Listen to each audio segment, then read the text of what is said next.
తెలుగు నేల గర్వపడేలా, తెలుగు బిడ్డ తలెత్తుకునేలా అక్షరాస్యులందరినీ వెతికి మరీ అసెంబ్లీకి పంపించి రాజకీయ పాఠాలు నేర్పినటువంటి తెలుగు సింహం అన్న నందమూరి తారక రామారావు గారు. పేద ప్రజల కోసం పుట్టినటువంటి సిద్ధాంతం, ఢిల్లీ పీఠాన్ని కుదిపినటువంటి ఒక ధర్మ పీఠం, అన్నగారి ఆలోచన రూపం మన తెలుగుదేశం అని మీ అందరికీ నేను తెలియజేస్తా ఉన్నా. అన్నగారు ఒక్కసారి మీరు చూస్తే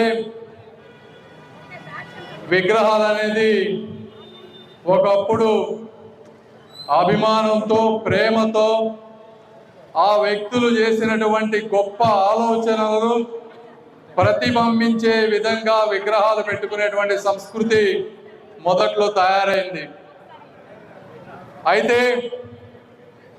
మనకి ఎంత అభిమానం, ప్రేమ ఉన్నా కూడా, ఏ విగ్రహం పెట్టినా కూడా ప్రజలకు ఇబ్బంది జరగకూడదు, అదేవిధంగా వారి ఆశయాలు ప్రతిబింబించాలి. ఆ విధంగా ఇప్పటివరకు నేను చాలా విగ్రహాలు చూస్తూ ఉన్నాను. కానీ ఈ విగ్రహం పెట్టిన తీరు అంటే రోడ్డుకు అడ్డం లేకుండా పక్కన ఒక స్థలంలో అందరికీ కనపడే విధంగా అద్భుతంగా ఈ విగ్రహాన్ని పెంచినటువంటి హనుమంతరావు గారికి, వారి కమిటీ సభ్యులకి అందరికీ కూడా మరొక్కసారి నేను మనస్ఫూర్తిగా ధన్యవాదాలు తెలుపుతా ఉన్నా. ఈరోజు విగ్రహాలంటే కులాల మధ్య పోరాటం, రాజకీయ పార్టీల మధ్య పోరాటం లాగా తయారైంది. ముఖ్యంగా గుంటూరు ప్రాంతంలో ప్రతి 500-1000 గజాల మధ్యలో ఒక విగ్రహం వెలుస్తూ ఉంది. దీనికి అన్ని పార్టీలు కూడా స్వస్తి చెప్పాల్సిన సమయం ఆసన్నమైంది. ఇప్పుడే వస్తూ ఉంటే కొన్ని నడి రోడ్డులో విగ్రహాలు వెలుస్తూ ఉన్నాయి, ట్రాఫిక్ అడ్డంకి అవుతా ఉంది.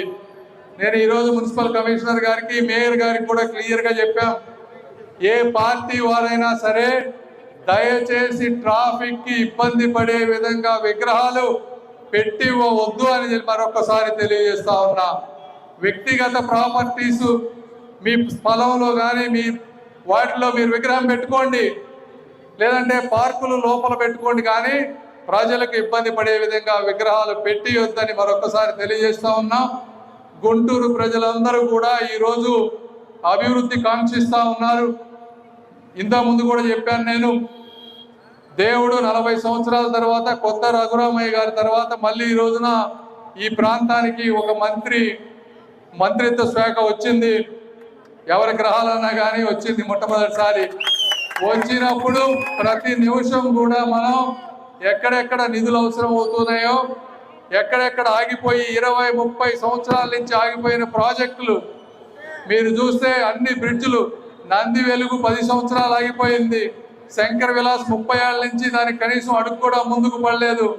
ఇక్కడ నార్లా ఆడిటోరియం 1999లో శంకుస్థాపన చేసి మొండి గోడల మధ్య ఎదురు చూస్తూ ఉంది, ఎవరు దీన్ని పూర్తి చేస్తారా అని. ఈ విధంగా ఎక్కడ పట్టినా రైల్వే గేట్లు, ఇన్నర్ రింగ్ రోడ్లో ట్రావెల్ చేయాలంటే ఒక్కొక్కసారి అర్ధగంట ఆగిపోతా ఉన్నాం. శ్యామలా నగర్ దగ్గర పోతే అక్కడ గేట్లు ఇబ్బంది. జీజీహెచ్కి పోతే పేషెంట్లందరినీ బయట టెస్టులకు రాస్తారు, సిటీ స్కాన్లకు బయట పంపిస్తారు, కొంతమంది డాక్టర్లు టైంకి రారు. ఎక్కడ పట్టినా శానిటేషన్ ప్రాబ్లం, కాలువల్లో నిండా అంతా కూడా ప్లాస్టిక్ చెత్త, రోడ్లన్నీ గుంతలు. ఇటువంటి సమస్యలతో మాకు గుంటూరు స్వాగతం చెప్తే ఈరోజు వచ్చిన సంవత్సరం రోజుల్లో మీరు చూస్తూ ఉన్నారు ఏ విధంగా ప్రతి బ్రిడ్జి శాంక్షన్ చేపించాం. మీకు ఆ రోజు చెప్తా ఉన్నాం, ఈ బ్రిడ్జిలన్నీ కూడా వచ్చే 3 సంవత్సరాల్లో కంప్లీట్ చేసి గుంటూరు ప్రజలకి అందిస్తామని కూడా మీ అందరికీ మేము తెలియజేస్తా ఉన్నాం.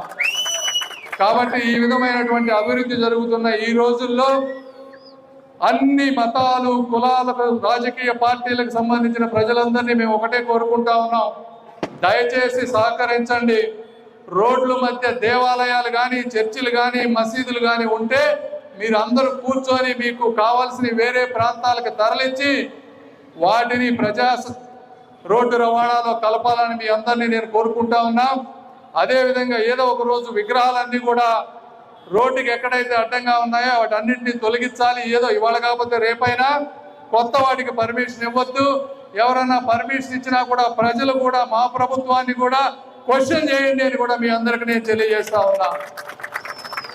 అదేవిధంగా తెలుగుదేశం పార్టీ కార్యకర్తలు వీళ్ళందరూ కూడా అందరూ అన్నగారు తెలుగుదేశం పార్టీ పెట్టినప్పుడు ఒక సిద్ధాంతాల ప్రకారం పెట్టారు. మన కార్యకర్తలు కూడా సమాజం మెచ్చుకునే విధంగా ఉండాలి అని చెప్పారు. మనం కూడా రూల్స్ ఏదో కొంతమంది ఏంటంటే వైఎస్ఆర్సీపీ పార్టీ వచ్చినప్పుడు నేను ఈ ప్రాంతంలో క్యాంపెయిన్కి వచ్చినప్పుడు ఎట్లా పడితే అట్లా ఫ్లెక్సీలు కట్టేసేవాళ్ళు. విడుదల రజనీ గారు రోడ్డు మధ్యలో పెద్ద పెద్ద అన్ని సర్కిల్లో పెట్టారు.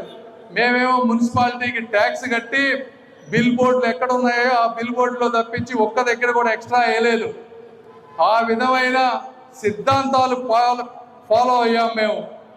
నేను మీ అందరినీ కోరుకునేదంటే మీరు కూడా ఎక్కడ పడితే అక్కడ ఫ్లెక్సీలు చెట్లకు కానీ ఇంకో దానికి కట్టవద్దు. దయచేసి వీళ్ళు ఫ్లెక్సీలు కోరుకునే నాయకులు ఎవరు ఇక్కడ లేరు అని మీ అందరికీ నేను తెలియజేస్తా ఉన్నా.